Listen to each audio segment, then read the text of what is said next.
Hi everyone, it's Darlene. Today I'm going to be showing you how to use two Copic markers to get a really nice blended effect. Now I typically use three. I use a light, a medium, and a dark, but it is very possible to get a really nice smooth transition between a very light colored Copic marker and a very dark colored Copic marker. So I'm going to show you two techniques for achieving that effect.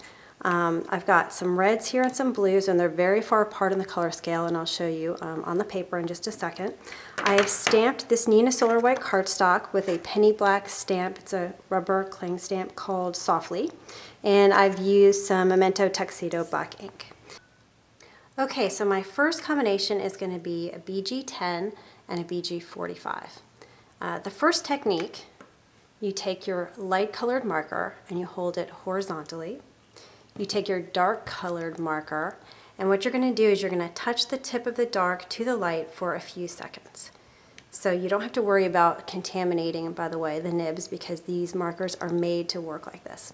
So I'm going to hold it down, 1, 2, 3, 4, pick it back up.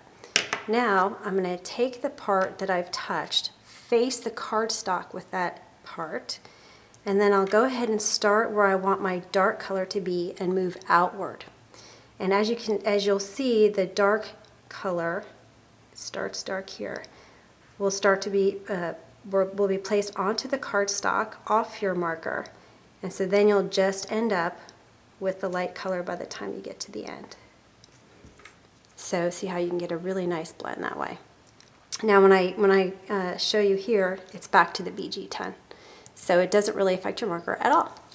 So the second technique involves an acrylic block, and with this technique you'll get a little bit more control, so I actually prefer this technique. You'll take your dark marker and you'll color on your acrylic block.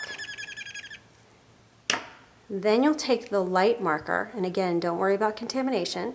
You'll pick up the dark, and then you'll start where your dark color is going to be, and as you color, the dark will come off onto the cardstock, and you won't have any more on your marker.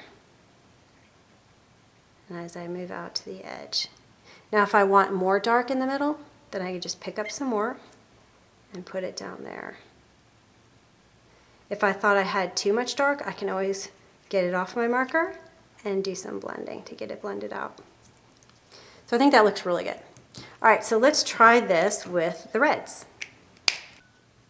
All right, now with the reds, I'm going to be using R22 and R37, so pretty far apart on the color scale.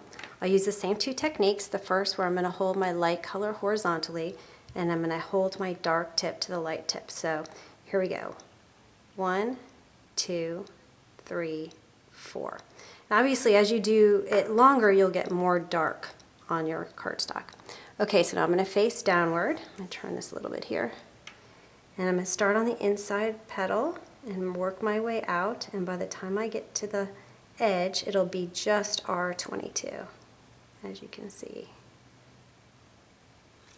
Looks really pretty.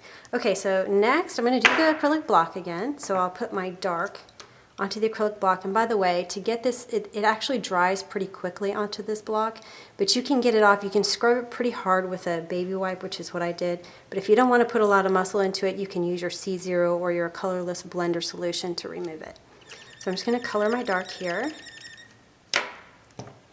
take my light marker, and I'm going to pick it up and color it down. And I didn't get as much as I wanted, so I'm going to go ahead and pick up some more and put it down there at the bottom. See, that's much better. I'm going to move outward until I get to the lightest on the edge. And so if I wanted even more, you can see my color starting to dry here.